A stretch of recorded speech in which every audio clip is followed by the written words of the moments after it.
"You are now the headline," Jonah said, laughing. "It's not funny," Mara replied, her voice tight with a mixture of frustration and fear. She stood by the edge of the river, the water rippling beneath her feet, reflecting the dim glow of the fading daylight. The weight of her decision hung heavily in the air, suffocating her. The world around her felt distant, as though the reality of everything that had led her to this point was just a bad dream she couldn't wake from. Jonah, her only friend who knew the truth behind her planned escape, watched her closely. He had been with her through all the turmoil, the forced smiles, the endless dinners with Jerry, the cold, calculated world her parents expected her to live in. He had listened, truly listened, when she spoke of her despair and her longing for freedom. And now, here they were, on the cusp of that very freedom, though the path was treacherous and uncertain. Mara had told Jonah everything: the pressure, the suffocating expectations, the betrayal of her own desires, and the overwhelming sense of entrapment she felt every single day. Jonah had been the only person who truly understood. He'd heard her pleas, her cries for help, and he'd come up with a plan, an escape. The plan was simple but dangerous. Mara would jump into the river, pretending to take her life in a final, desperate act. Jonah, a seasoned diver, would be waiting below the surface, ready to catch her. He had already arranged for equipment to help her survive the long swim to shore. It was risky, but it was the only way Mara could get away. Jonah wasn't just a diver, he was the lifeline Mara had never expected to find. While the world around her was built on lies and control, Jonah had offered her the one thing that had always been missing: choice. Mara sat on the weathered porch of the small wooden house, her heart pounding in her chest as she listened to the news from Jonah's tablet. Her father's voice crackled through the speaker, offering $20 million to anyone who could find her. It felt surreal, hearing her own disappearance broadcasted to the world. The weight of it all, the lie, the escape, and the search, was settling in her gut. Jonah, sitting beside her on the weathered porch of the small wooden house, didn't react. He was staring out at the horizon, his face unreadable. His fingers hovered over the tablet, scrolling mindlessly through the headlines. The tension in the air was thick, but he seemed distant, almost unaffected. Mara blinked, the words sinking in, and her eyes turned to Jonah. He didn't seem to care.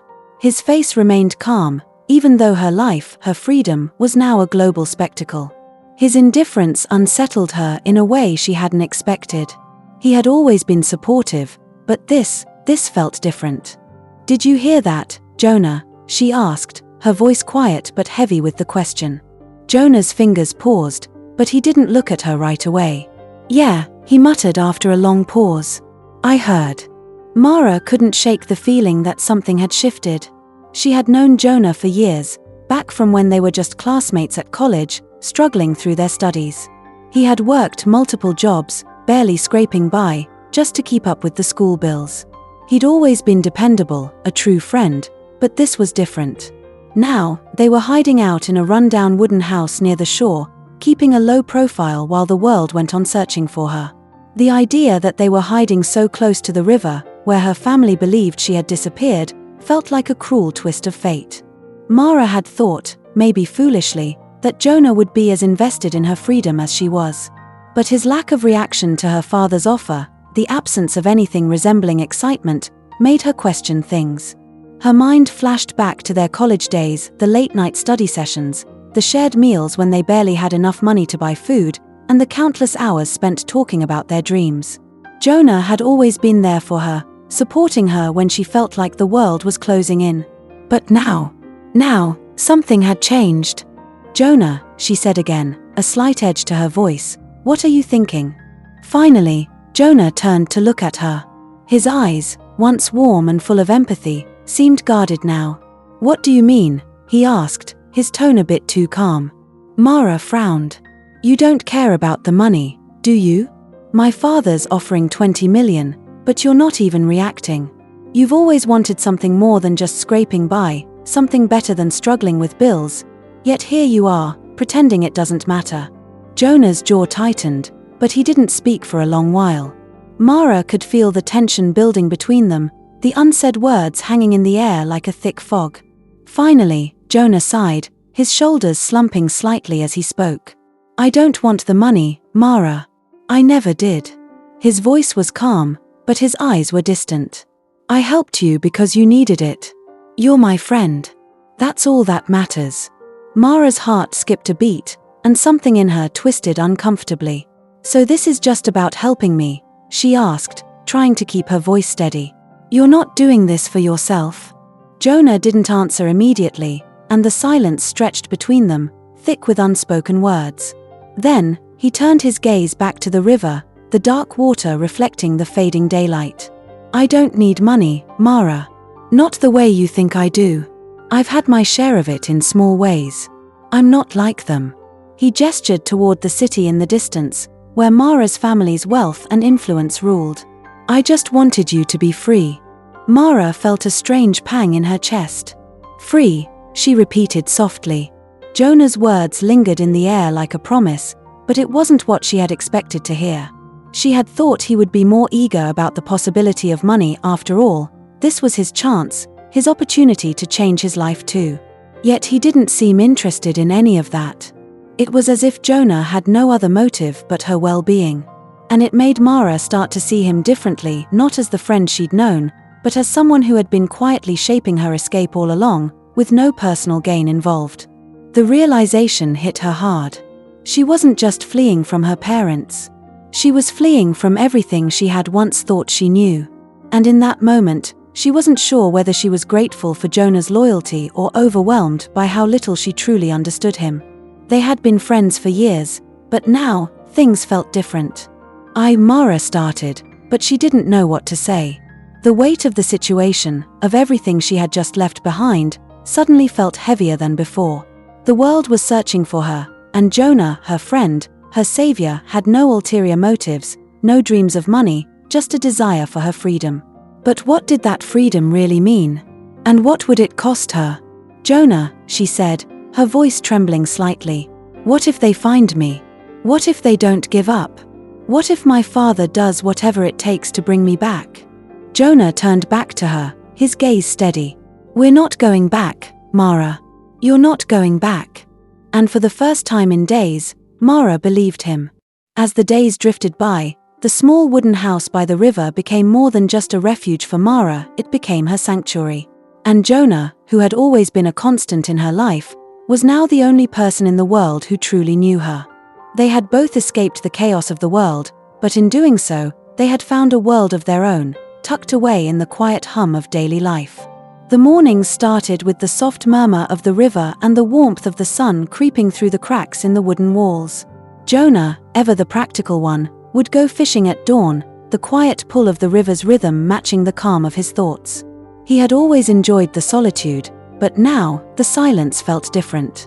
It felt like peace, a peace he hadn't realized he longed for. Mara, still adjusting to the freedom she'd only just begun to understand, would wake up to the sound of Jonah's fishing rod tapping against the side of the wooden dock. She would watch him from the porch, her heart a little lighter than the day before. There was something comforting about watching Jonah move so purposefully, so at ease in the world. The first time she realized that things were changing was one quiet evening, when Jonah returned from a long day of fishing, his hands rough with the work, but his face open and calm. He had caught enough fish to last them a few days, and as he carried the basket inside, his gaze lingered on her for a beat longer than usual. Mara felt the warmth of his eyes on her and a strange flutter in her chest. It wasn't something she had felt before, certainly not with the life she'd left behind, but with Jonah, it was different. That evening, they cooked together in the small kitchen, as they always did. Jonah prepared the fish, his movements practiced and graceful, while Mara made soup from the vegetables they had gathered earlier in the day. The steam rose from the pot, filling the room with the rich, earthy smell of home. Their conversations were simple, comfortable, nothing extraordinary. They spoke of the weather, the stars, the future they both longed for but could never fully grasp. They had each other, and for now, that was enough. As the days passed, these little moments became their rhythm. Jonah's hands gently brushing against hers as they passed ingredients, the quiet laughter they shared over silly jokes, and the slow, easy way they spent their evenings together. They were two souls in hiding, living a life they had never thought possible, one filled with small comforts but also quiet moments of longing they didn't always understand. Jonah had always loved her. Back in college, when he had watched her, so vibrant and full of dreams, he had quietly admired her from afar. But Mara had always been caught up in the whirlwind of her parents' expectations, too consumed with the life they had designed for her to notice the love blooming quietly in Jonah's heart. Back then, Jonah had been content to be her friend, even though it tore him apart to see her constantly battling against the walls her parents built around her. But now, here they were alone together, building a life that felt real. Mara hadn't realized how much Jonah had always been there for her until now. The small things he did, like offering her the first bite of the fish they had cooked, or making sure she had a blanket on cold nights when the wind howled through the cracks in the walls, those things mattered. They mattered more than she could put into words. One evening, as they sat by the fire, the glow from the flames casting dancing shadows on the walls, Mara found herself resting her head on Jonah's shoulder. She had never been this close to him before, not like this, not with the world stripped of the pretenses they once had. Jonah didn't pull away. Instead, he wrapped an arm around her, holding her gently as the silence between them deepened. His voice was barely above a whisper. "Mara, do you ever think about going back?" His question was not born of doubt but of curiosity, as though he was trying to understand the depth of her escape. Mara exhaled softly, her fingers tracing the rim of her soup bowl. "I think about it sometimes. But I don't know where I'd go if I went back." She looked up at him, her eyes soft, searching his face for something she didn't quite understand. "Everything there feels like it was never really mine. It wasn't just about my parents. It was about me, too. I didn't know who I was anymore." Jonah nodded slowly, understanding more than she realized. He didn't speak for a while, as if he was mulling over her words. Then, with a softness that made her heart ache in the most unexpected way, he said, "You're someone, Mara. You always have been." She could feel the sincerity in his voice, and it made her feel something deep inside, something she hadn't allowed herself to feel in a long time. Something close to hope, something she wasn't sure she could trust. In that quiet, gentle moment, Mara realized just how much Jonah meant to her. But it wasn't just the way he took care of her, or how he had helped her escape. It was more than that. He was the only one who had ever truly seen her. Not the daughter of Mr. Albert, not the girl locked in a gilded cage, but just Mara. It was in the way he looked at her sometimes, the softness in his eyes that spoke volumes. He had always been there, in the background, waiting for the moment when she might finally see him, too. But now, it was no longer just about escape. It was about something else, a new beginning, a life without the constraints of her past. One evening, as the fire crackled in the corner and the air grew chilly, Mara found herself leaning into Jonah's embrace, the warmth of his body giving her a sense of comfort she had never known. Her breath was shallow, her heart racing. She realized with a start that she had never stopped to acknowledge the growing tension between them, the subtle shifts that had transformed their friendship into something deeper. Mara lifted her head slightly, her lips hovering near his. Jonah's eyes searched hers, waiting for something, permission, perhaps. In that moment, everything fell away, and all that was left was the undeniable truth of how they had fallen in love without realizing it. "Jonah," Mara whispered, her voice trembling with something new, something uncertain. "Mara," Jonah whispered back, his hand cupping her face, his thumb brushing the edge of her cheek. "I've loved you for so long." Mara's heart stopped, and in that instant, she knew. She had loved him too, but hadn't realized it until now. There was no grand confession, no dramatic moment of realization. It had just been there, slowly building over days of shared silences, laughter, and quiet evenings. It was a love that had blossomed in the space between them, unspoken but undeniable. With no more words needed, Mara closed the gap between them, their lips meeting in a soft, tender kiss. It was a kiss that spoke of everything they had been through, of struggles, of pain, of freedom, and of the love they had always shared but never acknowledged. As they pulled away, Jonah whispered, "We're not alone anymore, Mara. We never will be." And in that moment, Mara believed him. They weren't alone, not anymore. They were in this together. And for the first time in her life, Mara felt like she was exactly where she was meant to be. Meanwhile, The search continued in the city, relentless and widespread. News of Mara's disappearance had spread like wildfire, sparking a flurry of activity as people, strangers, opportunists, even those with their own agendas, sprang into action. The $20 million reward offered by her father, Mr. Albert, became the beacon of hope for anyone willing to chase it.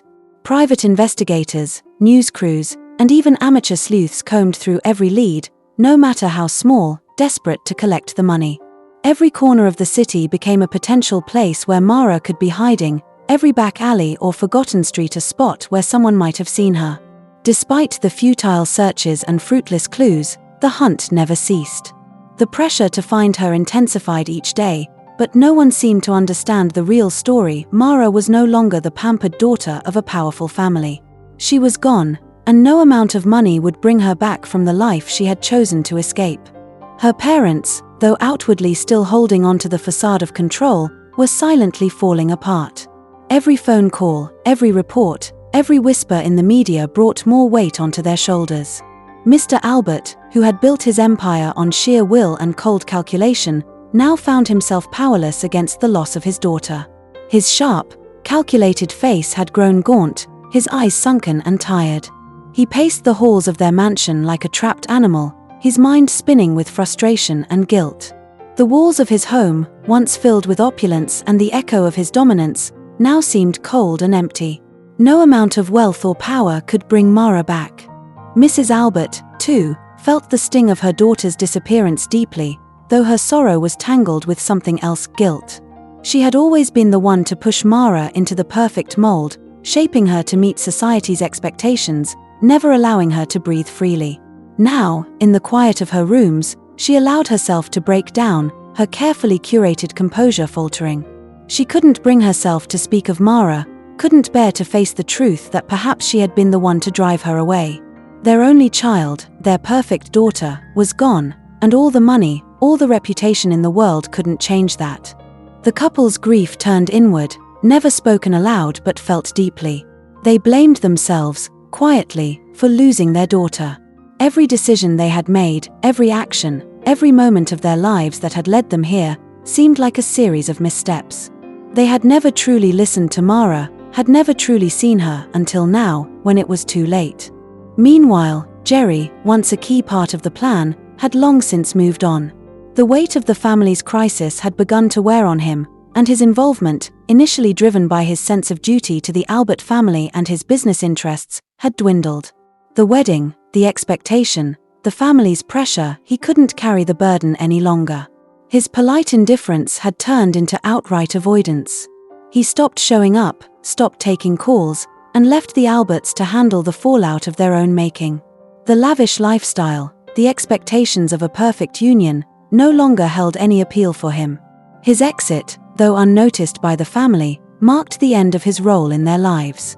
The Albert family, with all their wealth, power, and influence, had no answers. They could throw money at the problem, could search every corner of the city, but in the end, it was the one thing money could never fix: their broken family. As the days passed with no sign of Mara, their grip on their wealth and status slowly slipped away, replaced by a gnawing emptiness. Each day that passed, the realization settled in like a heavy weight: their daughter was lost to them, and no amount of money could bring her back. Their silent blame consumed them, pulling them deeper into isolation. Their lives, once ruled by control and strategy, now felt aimless and cold. They were left with only one question: would they ever see their daughter again? But far away, in the wooden house by the river, Mara was beginning to live a life that was entirely her own, free from the shackles of her past. Though the search for her raged on, she was no longer part of that world. And as each day passed, she and Jonah grew closer, their bond deepening in ways neither of them could have predicted. What had started as a friendship had slowly blossomed into something more, something neither of them could deny. Mara and Jonah sat in the dim light of the wooden house, the weight of their situation heavy in the air. They had lived in the quiet solitude of their makeshift home for weeks now, and while it had brought them a sense of peace, it also brought with it the undeniable truth that their freedom wouldn't last forever. They knew, deep down, that the search for Mara would never truly end. The money, the media frenzy, and her parents' insatiable need for control would eventually catch up to them. It was only a matter of time before someone found them, someone would put the pieces together, and their simple life would be shattered. As much as they had hoped for the world to forget about Mara, that was no longer a realistic possibility.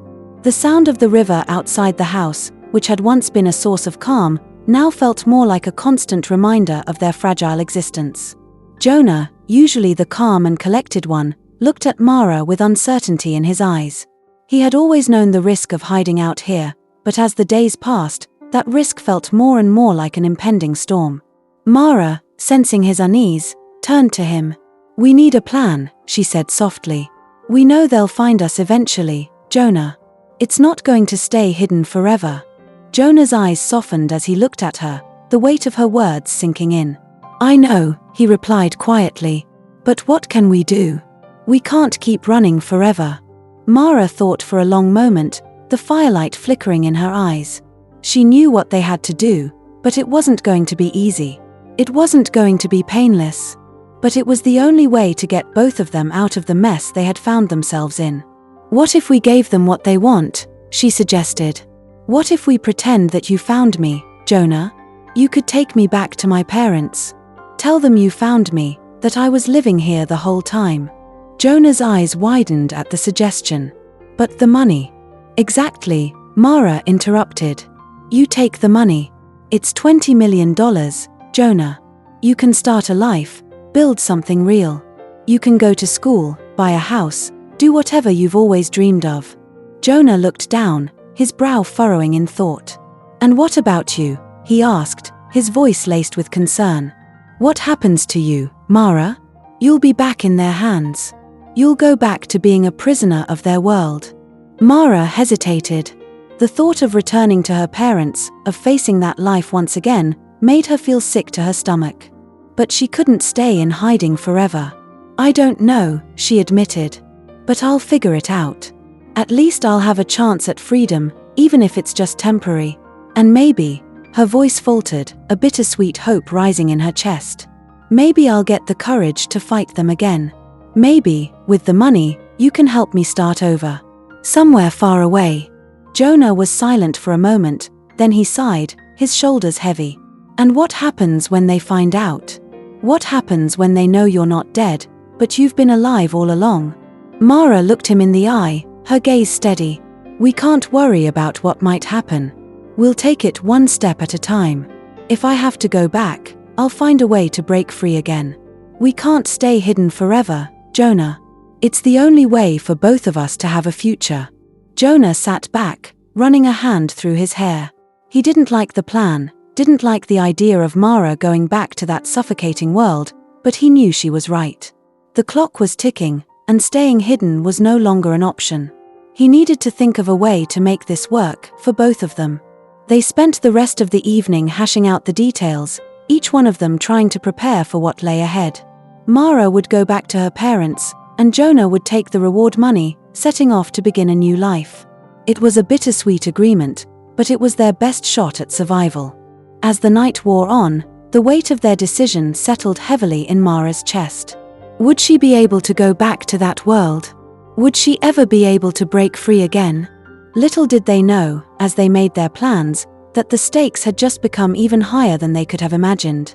Mara had been feeling strange for days now, a lingering nausea that she couldn't shake. She attributed it to the stress, to the fear, to the uncertainty of everything. But as she lay in bed that night, the truth slowly crept up on her: she was late. The thought hit her like a cold wave, and panic fluttered in her chest. She hadn't realized it before, but now, with the reality of their plan sinking in, the truth was undeniable. Mara was pregnant. The realization struck her with the force of a thunderclap. Her heart skipped a beat. Jonah. The two of them had been so lost in each other, in their new life, that neither of them had considered the consequences. Now, they were facing something far bigger than just escaping her parents. They were about to bring a new life into the world, and Mara didn't know what that would mean for them, for their plans. Jonah had always been there for her, had always protected her, but now things were different. This wasn't just about them anymore. There was a child on the way, their child, and that changed everything. As she sat there in the quiet of the room, staring at the ceiling, She realized that their lives were about to be altered in ways they hadn't anticipated. The decision to return to her parents might just be the hardest one they would ever make. And yet, it might also be the only way to secure the future for her, for Jonah, and now, for the life growing inside her. Mara sat in silence as Jonah carefully packed their few belongings. The weight of the news she had just shared with him, her pregnancy, hung heavy in the air between them. Jonah had stopped moving for a moment, his back turned to her as he processed the words. He'd always been the steady one, but now, the uncertainty in his gaze mirrored the fear and doubt Mara had been feeling. She watched him carefully. "Jonah," she said softly, her voice trembling, "I'm pregnant. Our lives are about to change." He turned slowly to face her, his expression unreadable. For a moment, neither of them spoke. They had always known the stakes of their escape, but this was something they had never prepared for. The future suddenly felt overwhelming, filled with unknowns and challenges neither of them were ready to face. Jonah stepped toward her, his eyes softening. "We'll figure it out," he said quietly. "We have no choice now, do we?" Mara nodded, biting her lip, feeling the weight of the decision ahead. "No, we don't." They had spent so many nights dreaming of a life away from her family, but now, that dream seemed distant. The reality of the child growing inside her only made it more urgent. They needed to return, to complete their plan, get the money, and somehow rebuild their future. The risk was high, but the reward was even higher. As they prepared for the journey, Mara felt a strange mixture of fear and relief. It wasn't just the weight of the pregnancy, it was the sheer magnitude of returning to the world she had so desperately escaped from. But there was no going back now. Jonah was already packing their things into the car that would take them back to the city. They set off in the dead of night, a small, inconspicuous car, the engine humming quietly as they made their way back to the world that had once been Mara's prison. When they arrived, Mara could feel her heart pounding in her chest. She kept her face covered with a veil, knowing it was the only way to avoid being recognized. She hadn't seen her parents, her mansion, or anything familiar in weeks. The streets felt unfamiliar, as though she were a stranger returning to a place that no longer belonged to her. Jonah parked the car and glanced over at her. "Are you sure about this?" he asked gently. Mara met his eyes, her hands trembling slightly. "We have to do this. I have to do this, for us, for the baby. But I'm not doing this for them." Her voice was firm, the resolve in her eyes clear. With one last deep breath, she stepped out of the car, Jonah close behind. The grand gates of her family's estate loomed before her, a reminder of everything she had tried to escape. As they walked toward the door, Mara's steps felt heavy, but she didn't falter. Her parents had been notified ahead of time, and they were waiting for her arrival. The moment the grand doors opened and Mara stepped into the foyer, the air seemed to thicken. Her mother, standing by the staircase, froze when she saw her. "Mara," Mrs. Albert's voice cracked, disbelief flooding her face. Her father stood beside her, his face a mixture of shock, relief, and something else, something colder. Mara lowered the veil slightly, just enough for them to see her face. Her mother rushed forward, her hands trembling as she reached for Mara. "Where have you been? We've been looking for you everywhere. What's going on?" Her voice was frantic. Mara stood still, her heart pounding in her chest. She didn't have the words for this. She wasn't ready to explain, to tell them everything. She had no intention of getting lost in their demands or their guilt. Instead, she looked at them blankly, her face unreadable. Jonah stepped forward, breaking the silence that had settled over the room. "I found her," he said simply. "She's safe now. She was living by the river, trying to get away from everything. But I promised her parents I'd bring her back. As we agreed, where's the 20 million? Her father, still visibly shaken, nodded and reached for the envelope and held out. "Thank you, Jonah," Mr. Albert said stiffly, his voice a little too controlled. "This is a generous gesture." Mara stood by silently, not looking at her parents, not wanting to say anything. She knew they were trying to piece together her disappearance, how she had survived, where she had been. But she refused to speak to them. "I don't owe you an explanation," she thought silently, her mind a whirlpool of thoughts. Her father glanced at her, a flicker of frustration crossing his face, but he didn't push. They both knew the deal had been done, the money exchanged. Jonah had fulfilled his part. It was time for him to leave. Mara, please, at least tell us where you've been. How did he find you? Mrs. Albert's voice was desperate now, but Mara didn't respond. She couldn't. She wouldn't. Jonah nodded towards the door, signaling that it was time to leave. I've done what I came to do. I need to go now. With that, Jonah turned and walked out of the grand house, the door closing softly behind him.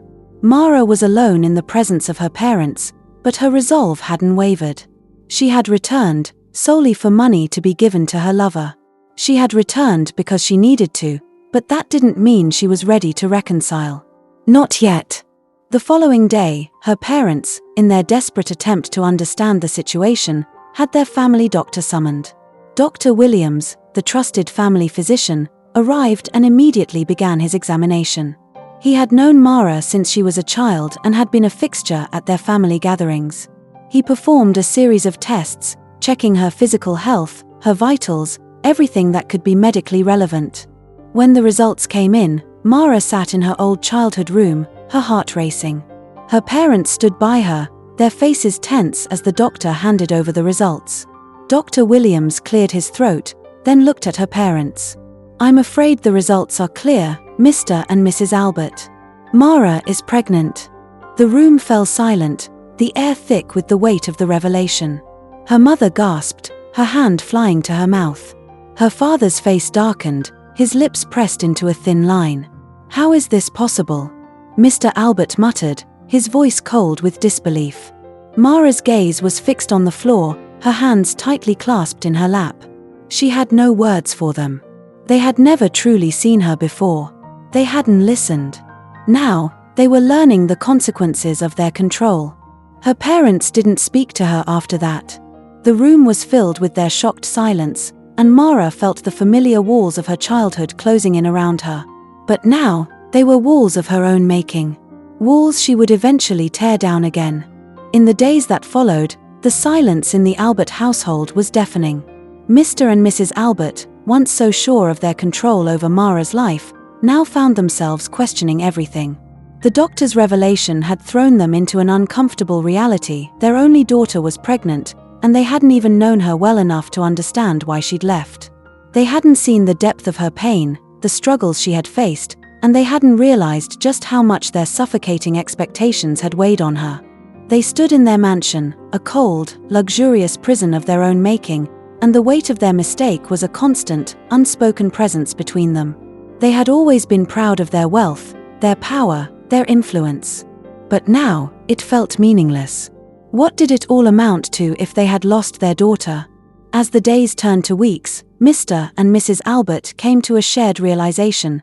They had never truly given Mara the chance to be herself. They had pushed her into the mold they had designed for her, shaping her life according to their vision of success. And now, they were paying the price. If they ever wanted to have a relationship with her again, they would need to change. They would need to understand her. They couldn't go on pretending that everything was fine, that they hadn't failed her. One evening, after another long day of silence, Mr. and Mrs. Albert walked together to Mara's room. Their footsteps echoed in the hallway, the house unusually quiet around them. When they reached her door, they paused, taking a moment to collect themselves. They weren't sure what they would find, but they knew they had to try. They had to apologize. It was the only way to begin mending the rift between them. Mara was sitting by the window, looking out over the estate. She didn't turn when they entered, but she didn't need to. She already knew what was coming. Her parents had come to her, and it was finally time for them to acknowledge the truth. Mrs. Albert spoke first, her voice quiet, but sincere. Mara, we've been thinking a lot. And we realize, we've made mistakes. She hesitated, then continued, her words thick with emotion. We never gave you the chance to be yourself. We pushed you too hard, and we failed to see the pain you were going through. We are so sorry for all of it. You deserve more than what we gave you. We're ready to listen. If you'll let us. Mara's heart pounded in her chest. She had waited so long for this moment.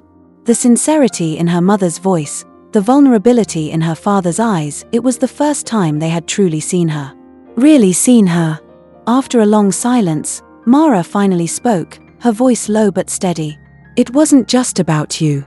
I wanted more. I wanted to live my life, make my own choices, and pursue my own dreams. But you never let me. I felt trapped. You always thought you knew what was best for me, but you never listened. You didn't see me for who I really am. The words had been building in her for years, and now they spilled out. As she spoke, Mara saw the look of regret on her parents' faces. They had failed her, but now they were finally listening. Mara took a deep breath and then, in a voice tinged with resolve, continued. I didn't just leave because of you. I left because I couldn't breathe. But Jonah saved me. He saw me, he loved me for who I am, and he helped me escape. We made a deal, together. I told him I'd return if he helped me. He brought me back for the reward, for the money. But what you don't understand is, he loved me even before that. Jonah and we've been through a lot together, and now we're expecting a child. Her parents stared at her in shock. Mr. Albert's face turned pale. You mean, you and Jonah planned this? His voice was a mix of disbelief and anger. You played us. All of this was a trick. Mara nodded, her heart heavy but resolute. Yes. But it wasn't about the money, it was about freedom. And it wasn't just about Jonah taking the money. It was about both of us finally living the life we wanted. Mrs. Albert's hands trembled as she wiped away a tear. But Jonah, he was never the man we imagined for you. We always thought you deserved better. We wanted you to marry someone who could provide for you, who could control me, Mara interrupted quietly. Who could continue the cycle of control and power that you put me in. But I'm not your puppet anymore. I'm not going to be that person, and neither is Jonah. The room fell into a heavy silence. Mrs. Albert wiped her eyes again, and Mr. Albert stood, his face conflicted. They had expected anger, perhaps, or defiance, but they hadn't expected the truth Mara had laid out before them. Finally, Mr. Albert spoke, his voice firm but no longer cold. You're right, he said, the words difficult but necessary. We made mistakes. We didn't see you. And if Jonah is the man who loves you, then I'm not going to stand in your way. Mara's heart swelled, but she wasn't done yet. I want you to understand Jonah, the man he is, not just the one you've imagined. He's been there for me when no one else was. Her parents nodded slowly. We need to meet him, Mr. Albert said, his voice softer. If he is the man who loves you, then we'll welcome him. We want you to be happy, Mara, even if it's not the way we planned it. The invitation was sent, and a few days later, Jonah arrived at the Albert mansion. He had no idea what to expect, but when he walked into the room, he was met with a warm welcome that completely surprised him. Her parents, who had once seemed distant and cold, now spoke to him with respect and sincerity. They didn't ask him about how he had found Mara, or how the deal had gone down.